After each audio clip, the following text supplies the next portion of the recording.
today.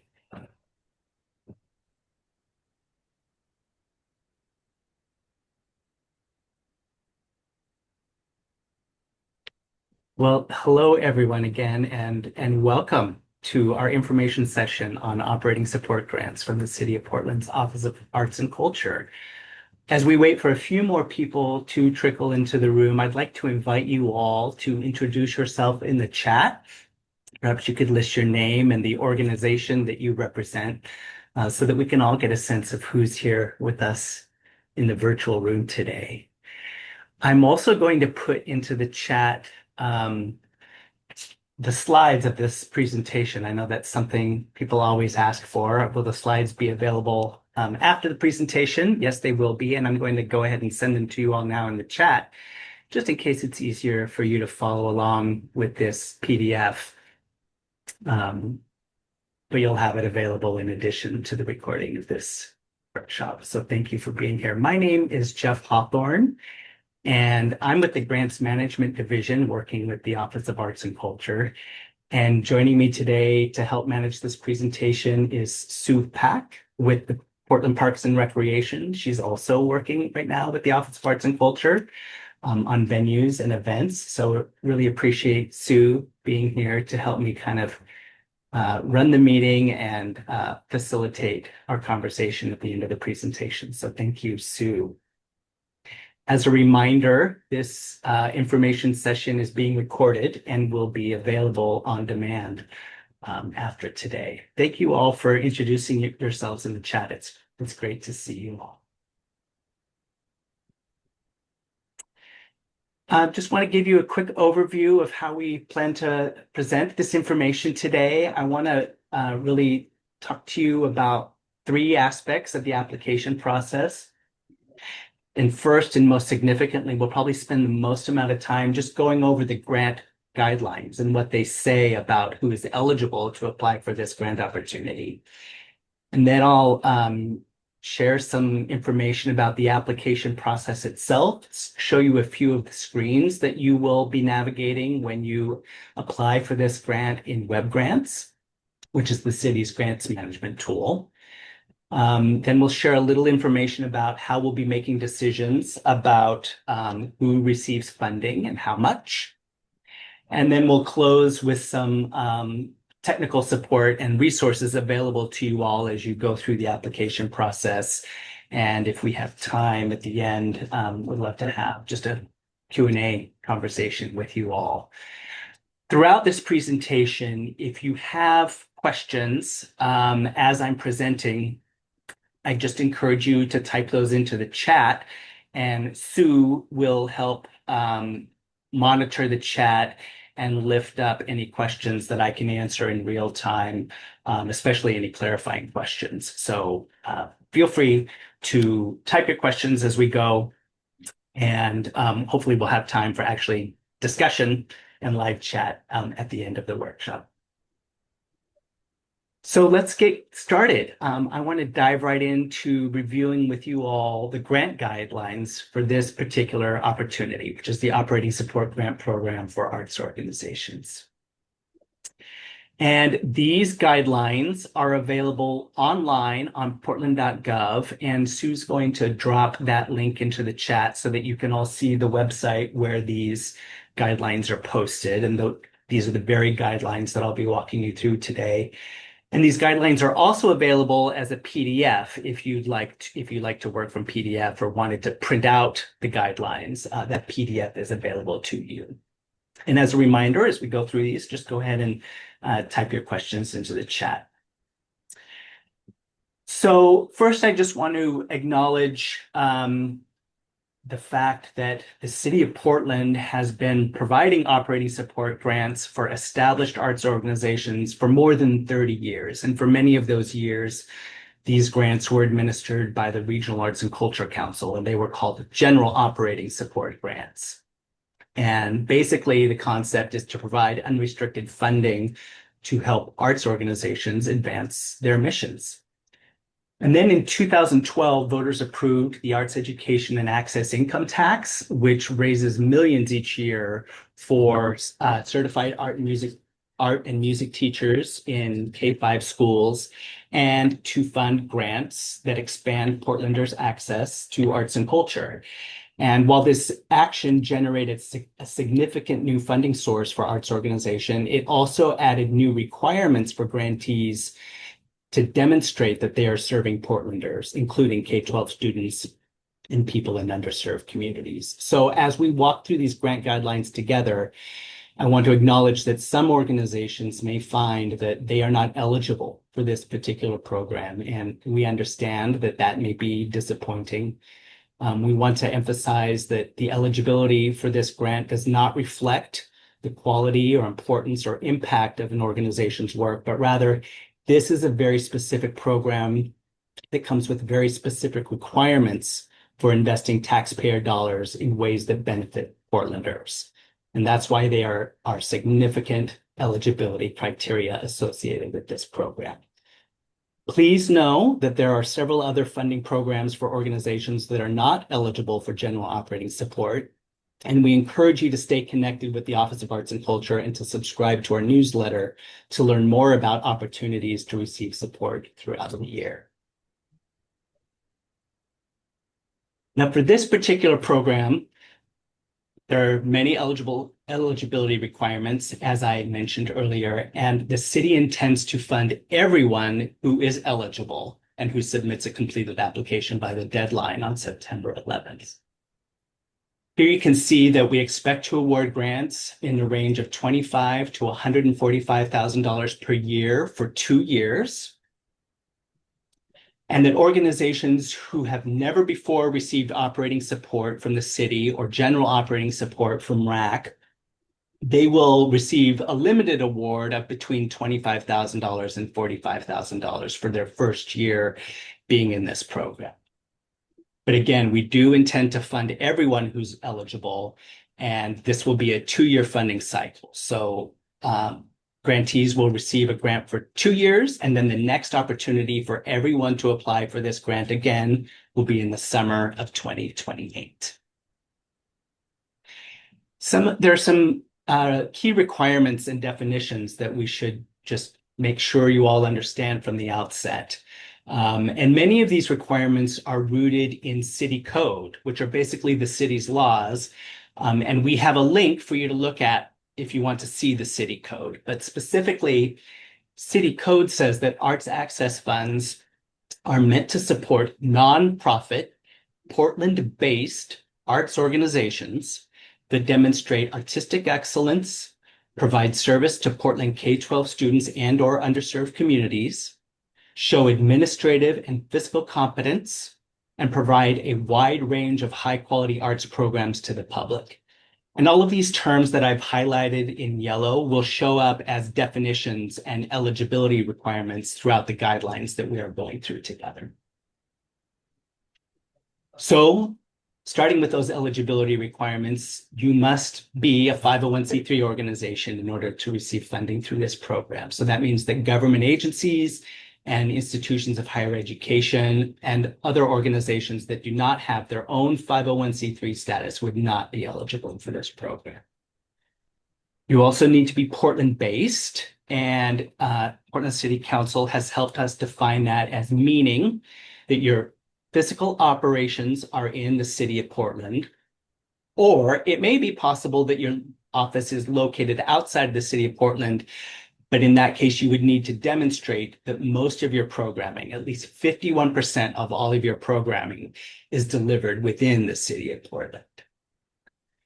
I also want to make a note here, and this is stated in the guidelines, that mailing addresses do not always correspond with city boundaries, and we encourage you to check portlandmaps.com to make sure the location of your office and or the location of your arts experiences are truly within the city of Portland. Item 3 says that you need to be registered as a business with the state of Oregon, and Sue has dropped a link into the chat so that you can see what we look at to see if you're registered as a business with the Oregon Secretary of State. And item number 4, the organization must have an active, engaged board of directors. And as part of your application, you will be providing a written statement from your board chair affirming their role in reviewing the organization's finances and helping the job and evaluating the job performance of the organization's artistic and or administrative leaders. One of the most important requirements of this program is that we are only funding arts organizations. And although our office is called the Office of Arts and Culture, this particular program is specifically for arts organizations. And there are several ways that we work to determine whether you are an arts organization.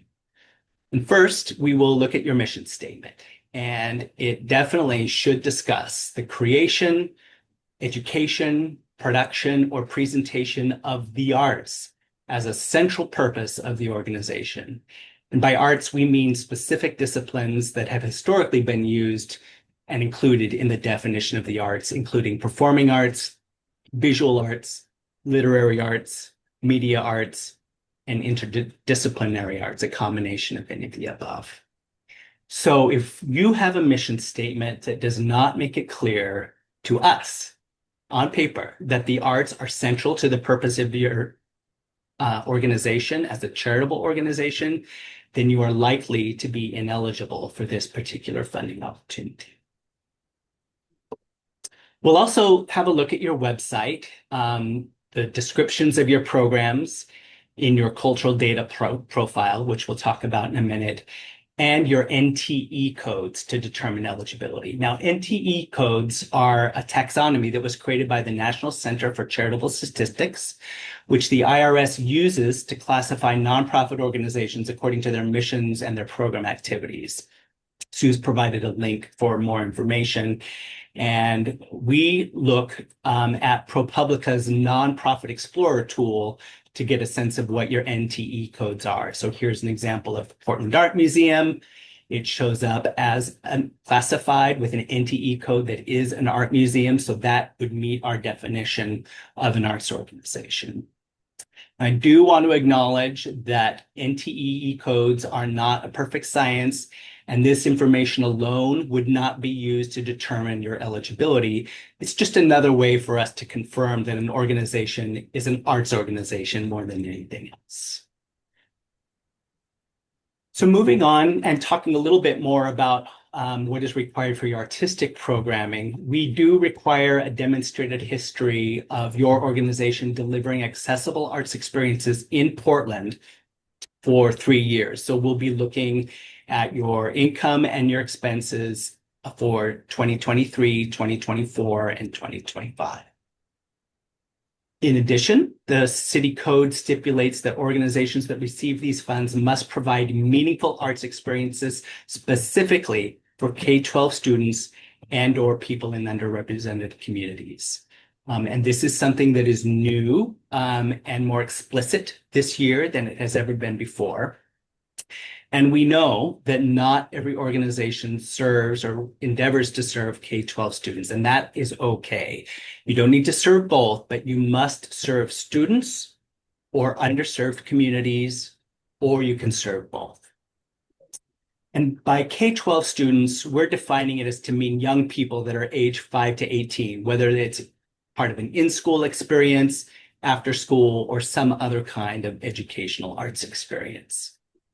But for underserved communities, the city has explored existing data to determine which specific communities in Portland are proven to be underserved. And we've provided a list of the specific communities that we have identified. And so if you intend to demonstrate that you serve people in underserved communities, it must be one or more of these communities listed here specifically. People for whom cost is a barrier to access, and you probably may serve them through free arts events and programs. That would be an example of you serving an underserved community. Low-income Oregonians, you might serve by selling Arts for All tickets, which are the $5 tickets available to people who receive SNAP benefits. Many arts organizations participate in that program, and that will qualify you as serving an underserved community.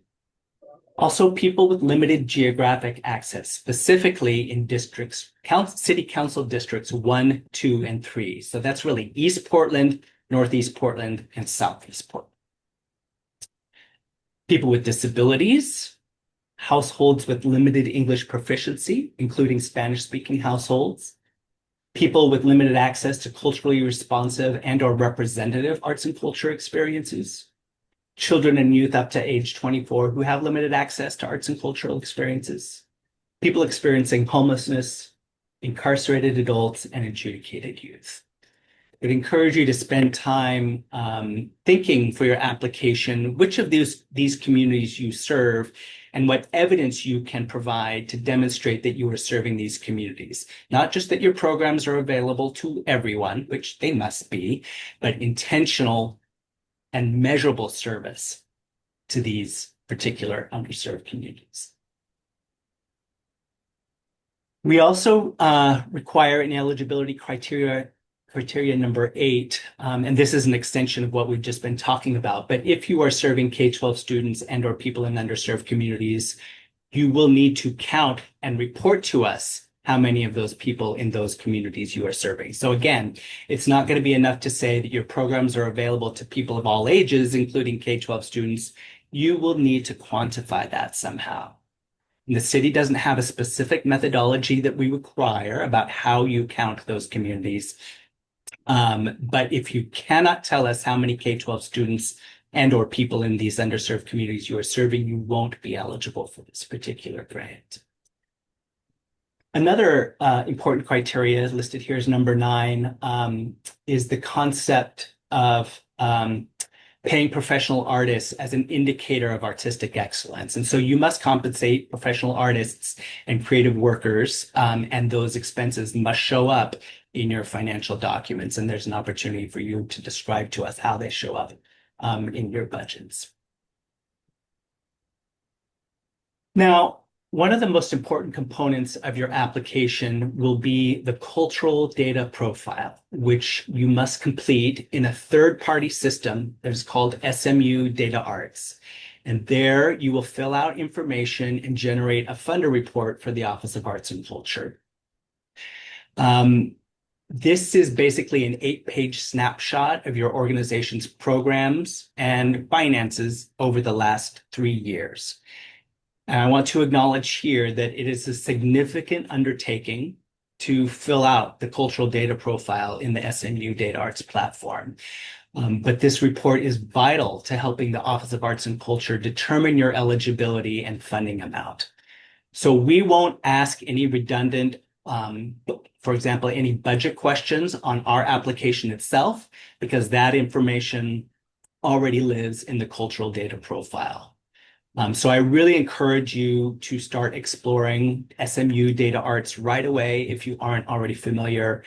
And this information session, we won't have any time to show you the SMU Data Arts platform or how to navigate it, but I'm going to share with you other resources, including resources from SMU themselves, about how to get started in this tool.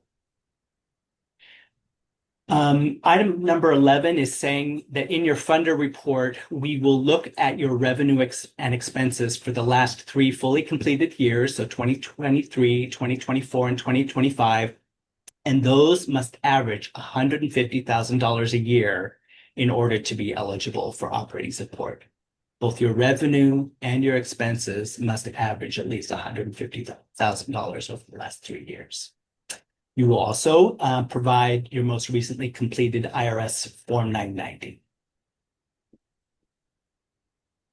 Getting toward the end here, but another thing that we're going to look at with the program and budget information that is in your SMU Data Arts Funder report is how much of your work is benefiting Portlanders.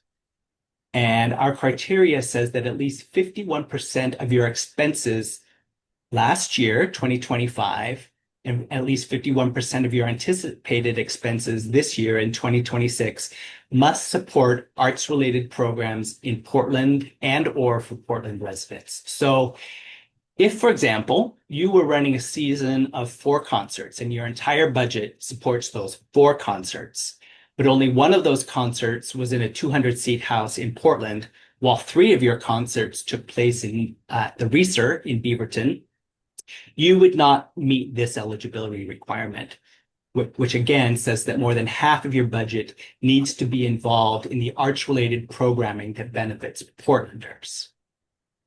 Now, conversely, if your organization had a program that took Portland 10th graders, 10th grade students to the Oregon Shakespeare Festival in Ashland out of town, that would be considered a benefit to Portland residents. And so the budget for that type of work would be included in this calculation because it is benefiting Portlanders. So it's important to note that it's okay for your budget to include administrative and overhead expenses in all of this work that you do. We're just looking at the ratio of how much of your budget supports arts-related programs for Portlanders as opposed to arts-related programs elsewhere or non-arts related activities. That's what we'll be looking for in your budget.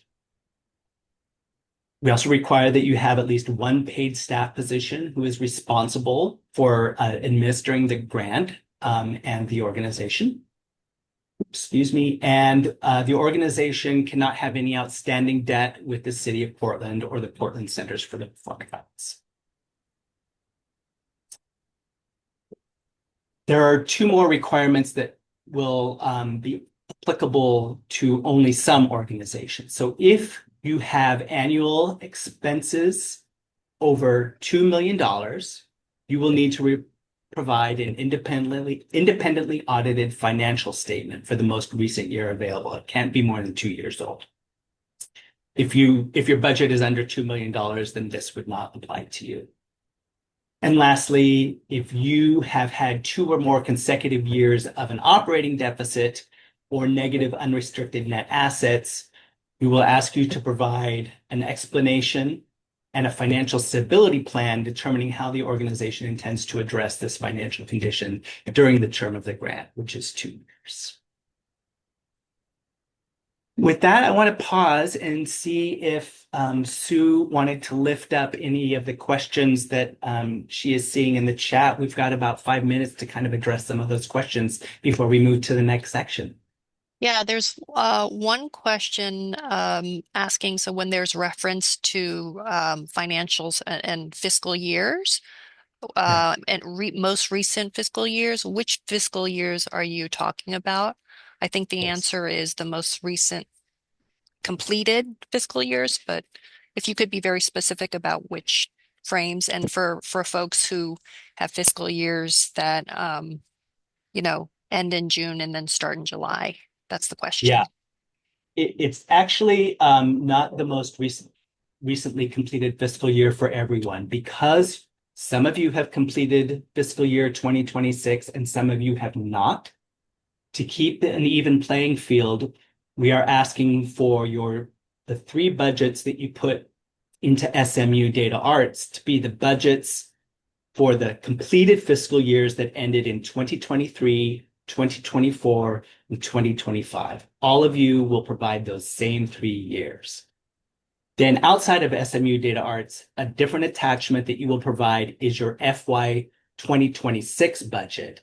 And for some of you that's completed, and for some of you that is still in progress. But in any event, we'll just want to see your budget for FY 2026, in addition to you showing completed financial statements for those 3 prior years. Does that make sense?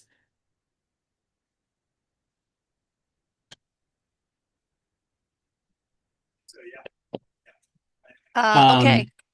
And I'm seeing I just happened to see in the chat that if you just started being a nonprofit in 2026, you would not be eligible. Correct. So next question is, do each of the eligibility requirement numbers we're reading through have a separate file/text submission? No. So I will show you the application process in a moment and what fields you will be asked to fill out in the application and what things you'll be asked to upload. But we don't, the application questions aren't structured one for one, the same number of the criteria. We can look, for example, at your SMU Data Arts and determine whether you meet several of the eligibility requirements on that list that I just walked through with you. So we won't have a question for each eligibility requirement. We will have about 6 or 7 questions in the application, four or five attachments that you send us, including the SMU data arts. And then we will go through and determine your eligibility for all of those items we just reviewed. Okay. And then does number 15 of the eligibility requirements mean that we would need to submit a report for a recent RAC grant before we can submit to this one? No, this program does not speak to overdue reports for the Regional Arts and Culture Council. So if you still owe them a report, we don't know about that, and you would still be eligible to apply for this grant if that report was outstanding. Okay. And then the term artist and creative worker are both used. Are they different? And is there a definition for creative worker? That's a great question. We did not provide a definition for a creative worker. We are keeping a running list of frequently asked questions. And so questions like this are things that we can publish on our website, and we'll show you the link for that at the end. But our intention with the concept of creative worker are the many of us who work in administrative roles for the organization and aren't necessarily artists ourselves. That's why we say artists and creative workers. Okay. And then can you clarify the term compensation as it applies to artists and creative workers? Does it mean payment only specifically for the creation of artwork, or can it be other means that support your livelihood, for instance? Is it any kind of work? We use compensation broadly to allow for various kinds of compensation, whether it's artists on your payroll, artists hired as contractors, artists who receive other kind of types of compensation, such as free housing. Just demonstrated method of providing compensation to artists who help make the work that your organization is presenting and producing. Okay. And then they're actually going back to questions about fiscal year again. So it says, so you would not need a FY 2027 budget? Nope, we do not Okay. ask for an FY 2027 budget. And just to clarify, is just the FY26 budget able to be included, not 26 audience stats and programming? Correct. For FY 2026, whether it's completed or in progress, we only ask for your budget, your board approved budget.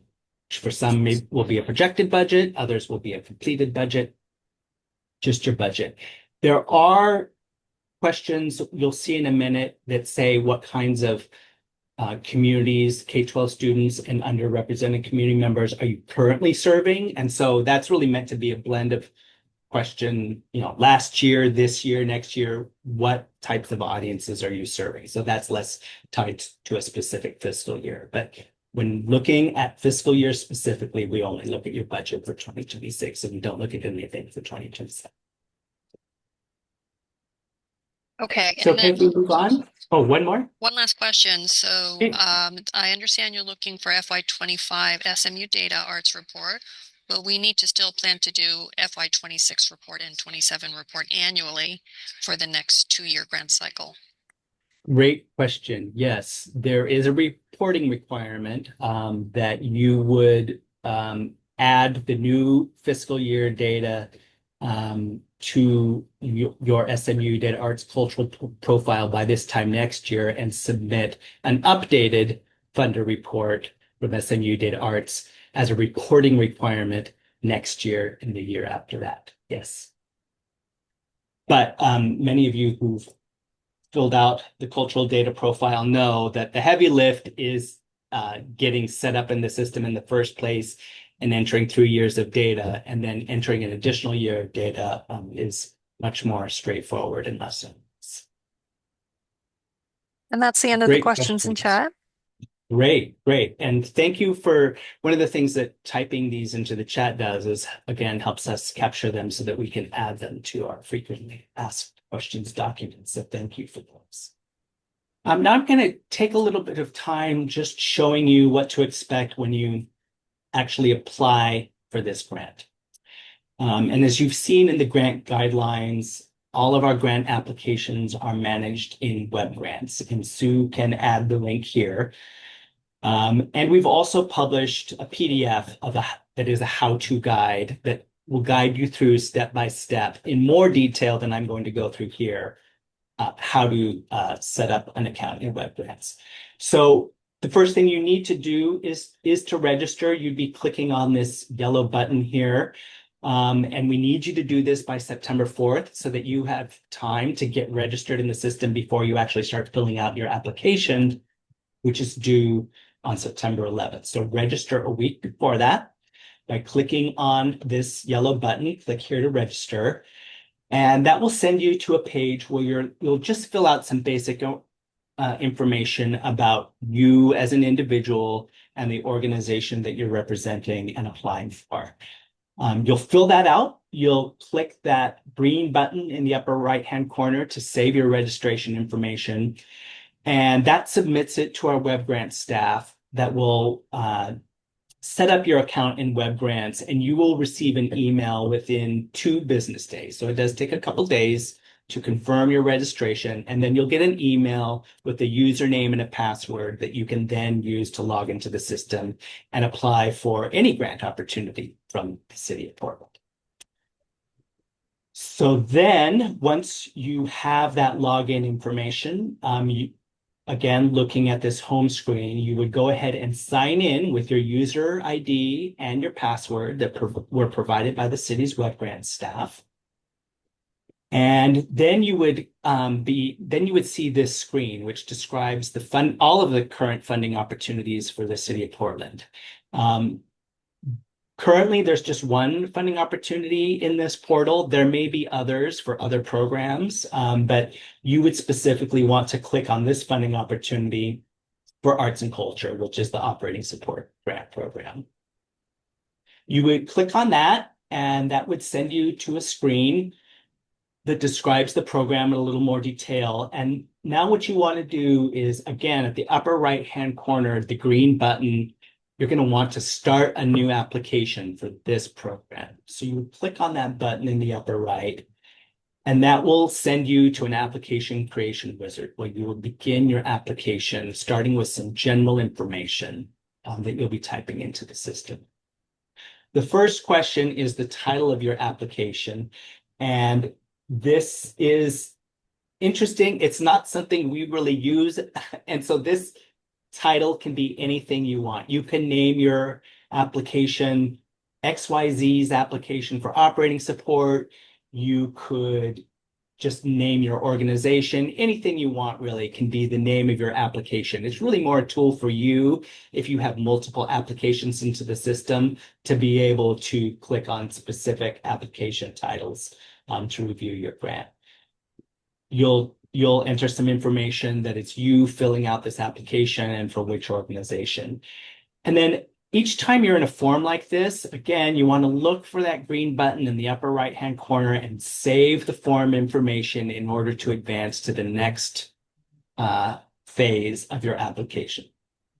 So if you saved this form, you would then see a screen that shows the 4 components of this application, and it would be marked as complete that you just provided general information for this grant application. You're going to want to work your way through each of these 4 phases of the application. So next up, you would click on City Data Collection Form. And that is a form that is required for information for us to collect from anyone who is applying for any grant at the city of Portland. But this is a lot of demographic information, and none of it is used to determine whether you are eligible or to consider in the amount of funding you receive. It's just demographic information that is detached from the rest of your application. So you will tell us things like where your activities occur in voting in City Council District 1, 2, 3, and 4, how many of your staff and board identify as BIPOC. Those are some of the demographic questions that you'll enter on this screen. Again, you would save the form by clicking the upper right-hand button. Now this list would show that form is complete, and you work your way to the next form, which is the form for operating support grants specifically.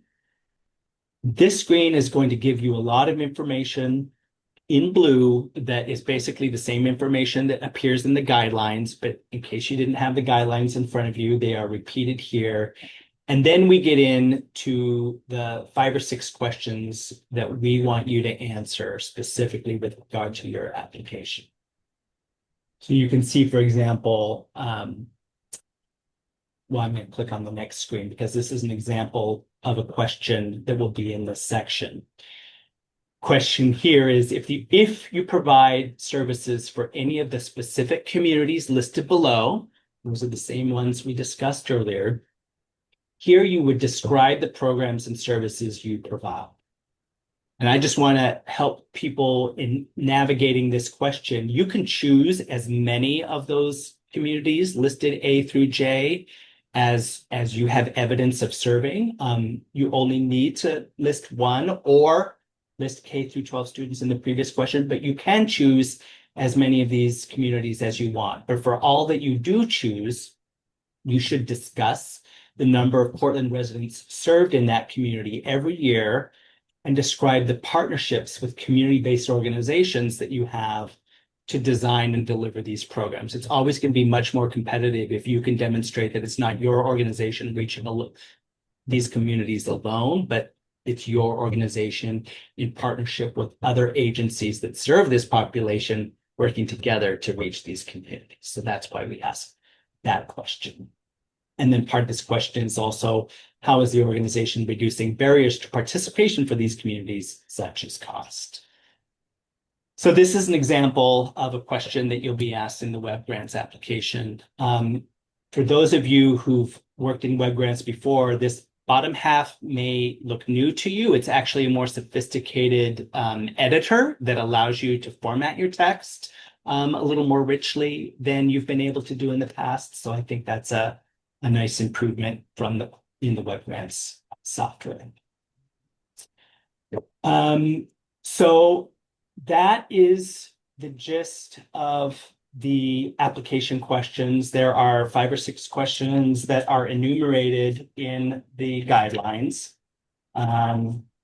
Looks like we asked 7 questions in all, including, the name of the individual at your organization who is legally legally in charge and has the authority to sign a grant agreement contract when it comes. So you'll work your way through those 7 questions, and when you are done with that, and that is marked complete, you'll get to the last section of our application, which are the required attachments. And on that screen, you'll be able to upload the SMU Data Arts Funder report, your year-end financial statements for last year. Again, for last year, for everyone, we mean FY 2025. You will upload your FY26 budget, whether it's a completed budget or an in-progress budget. You will provide a list of your organization's board of directors with affiliations, and then that written statement from the board chair that I mentioned earlier that affirms the board's role in reviewing performance and finances of the organization. So those 5 attachments that I just mentioned are all required, and the system won't let you proceed if you don't upload an attachment. And then there are 2 optional attachments. Those are the ones, if you're over $2 million, you have to attach an independent audit. And if you have a deficit, you have to upload a statement describing the deficit and your plan to address the situation during the grant term. And once you mark all of those as complete, your application will see these buttons now, and you see the orange button, which is an opportunity to submit your application. And that would be the final step in WebFlows. I want to say here that all applications are due September 11th, but I encourage you to submit them several days earlier because I look at them as they come in, and if I see that an attachment didn't come through, or you submitted the wrong information from SMU Data Arts, that's a common mistake. I have an opportunity to let you know that your application actually isn't complete and encourage you to address any component of it that is not complete. I'm not able to provide that service if you submit your application for the first time on September 11th. So again, I just really encourage you to submit it a few days early if you would like a courtesy review for completeness before the deadline comes. Any questions about the application process? Not in chat. Okay, we will still have time for discussion and Q&A at the end, but since there weren't any in the chat, I do just kind of want to plow through and get the rest of the information out to you all so that you have it. And that takes us to the stage of how we're going to review these applications and award funds. This will be really brief, but first we want to let you know that staff takes the first stab at determining whether your organization is eligible or not. Really, everything about eligibility is a yes or no question. Does your organization have this? You're eligible. If it does not, you're not eligible. So that's a staff determination. And we will announce all of our decisions about whether you were eligible or not by September 30th. And if we declare that your application is not eligible, you will have an opportunity to appeal that decision to the Director of Office of Arts and Culture, Charity Montez. You'll have 2 weeks to appeal that decision, and you would get a final ruling a week after that. So there is an appeals process. But then all of those organizations that truly are eligible will go to the next phase, which is to have an arts access review panel that is made up of city employees and community members who will assess the extent to which your organization is serving K-12 students and people in underserved communities. And this is an important stage of the process because it actually determines how much funding you will receive in addition to a base funding level, which I'll describe to you later. So that panel will award each application up to 20 points based on the questions 2 and 3. Question 3 is that question that I showed you in web grants. Which underserved communities do you serve? So they'll be looking at those questions only in your application, as well as your SMU Data Arts Funder report. And they will award each application up to 10 points for proven service to K-12 students and up to 10 points proven service to other people in other underserved communities for a total of up to 20 points. And then all of that information will be turned into an additional grant award, which I'll show you on the next page. So the first thing that happens is your organization will be slotted into a tier based on your budget size, the 3-year average for 2023, 24, and 25. If your organization was a $600,000 organization average those years, you would be slotted into tier 2, which is all organizations from a range of 500,000 to 999,000. Every organization in that tier will get the same base award, which for that tier is $30,000.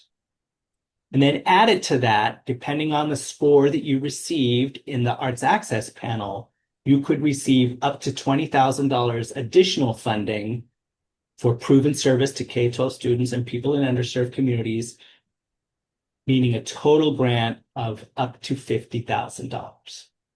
So if you're an organization of that size, your grant would be anywhere from $30,000 to $50,000. Every organization in every tier gets the same base award, and every organization, regardless of budget size, gets up to $20,000 for their proven service to K-12 students and people in underserved communities. Jeff, can I just jump in here? There's a very specific question about this slide. So it says, should tier 3 be 1 to 2 million? This is a typo. Yes, thank you. We pulled the wrong information there. It's correct in our printed guidelines, but it's incorrect on this web-based version that I used. So thank you for that correction. We'll make that right away. Good catch. Any other questions about grant awards?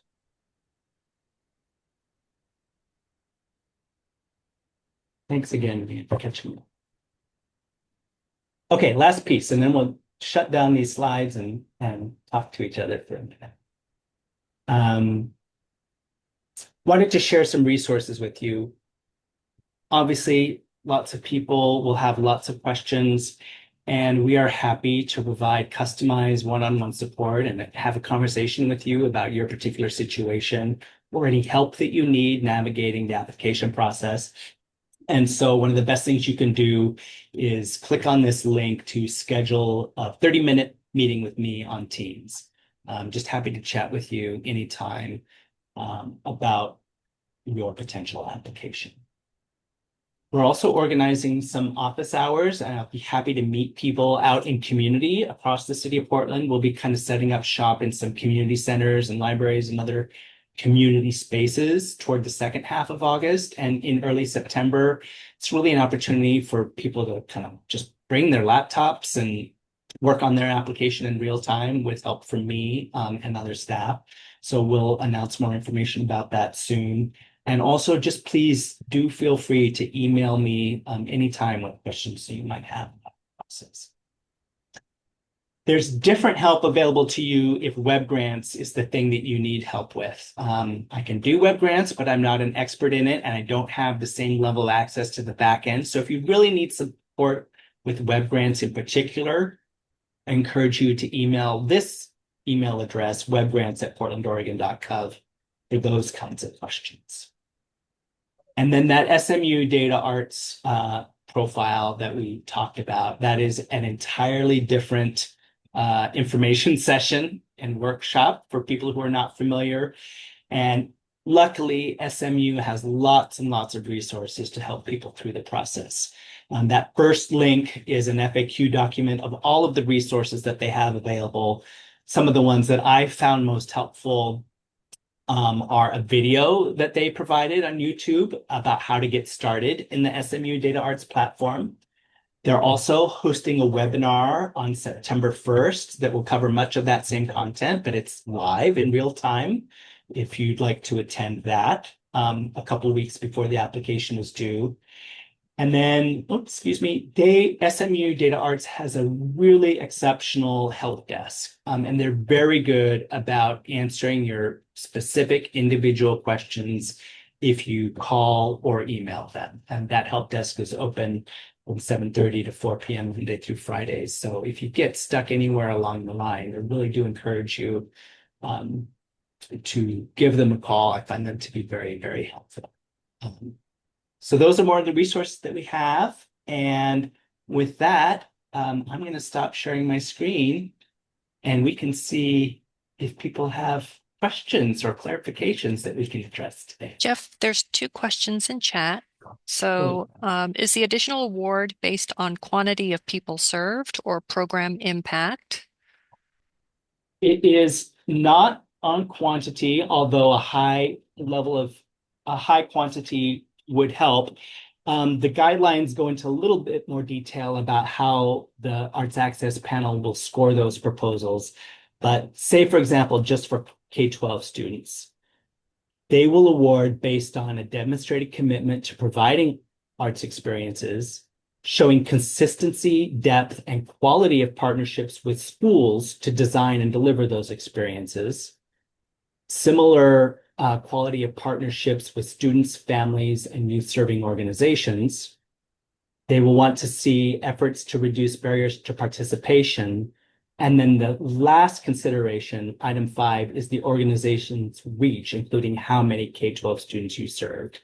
So you might rate a little more highly if you serve lots and lots of students, but that alone is not necessarily an indicator of exceptional service to K-12 students or people in underserved communities. Okay, great, thank you. And then also referring back to slide 8 about city code and the definition of a nonprofit that qualifies for these grants. Mhm. What is meant by a wide range of arts programs? Oh, yes. That's really more just for the Office of Arts and Culture to ensure that we are distributing the funds to a wide range of organizations. Each organization doesn't have to provide a wide range of services, but collectively, the cohort of organizations that receive funding should represent a wide range of art forms and disciplines and arts experiences.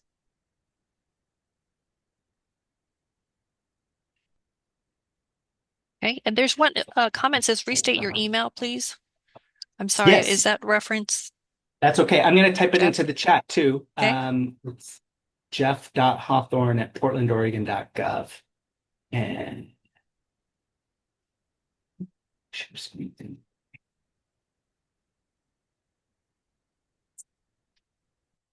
Type it in now.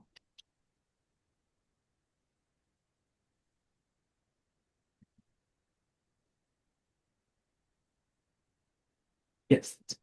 I'm checking the typing skills. What else? If anyone wants to come off mute and ask any questions, we certainly invite that in the 8 minutes that we have left.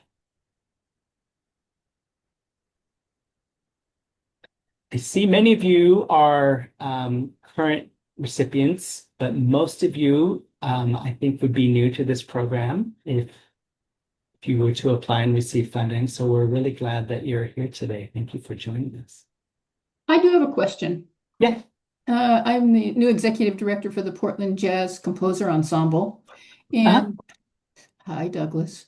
My question is this. The income and expense report has kind of gone up and down over the last 3 years. Barely 150,000 and under 150,000 other years. You were asking for an average for 3 years for $150,000 in income and expenses. How rigid is that definition? It is very rigid. It's a line that has to be created to be fair to demonstrate organizations are of a certain size and have demonstrated that consistently over 3 years, even given the ups and downs. So that's going to be a mathematical calculation rather than a human calculation, whether an organization had a 3-year average of $150,000. Thank you. Yep.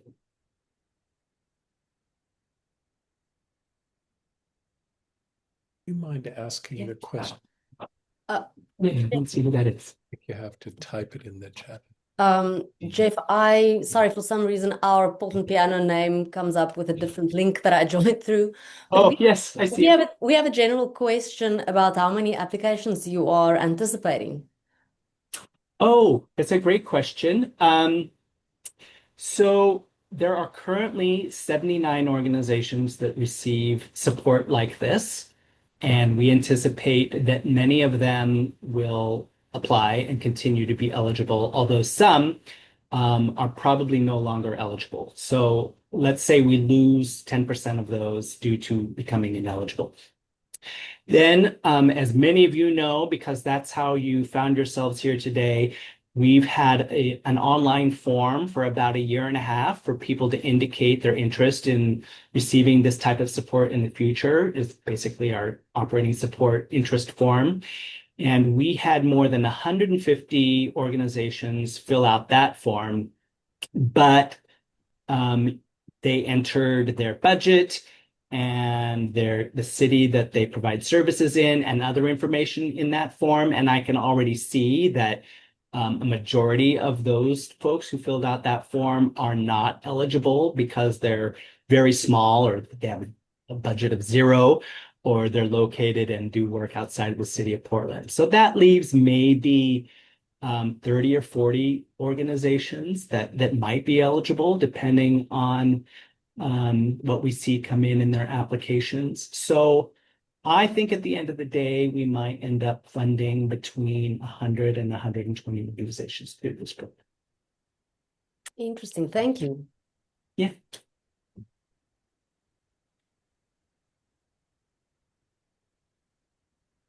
Just a couple minutes left. If anyone has any other questions and you know that we continue to be available to you in other ways. I do want, oh, yes, I'll call Portland Piano again. Bill Crane here at Portland Piano. Jeff, who's on the Arts Access Review Committee? That hasn't been set yet. And when it is set, I don't know whether that will be publicly announced or not, but we will communicate to you that it has been set when it has, but we haven't finalized those patterns yet. Thanks. Yeah.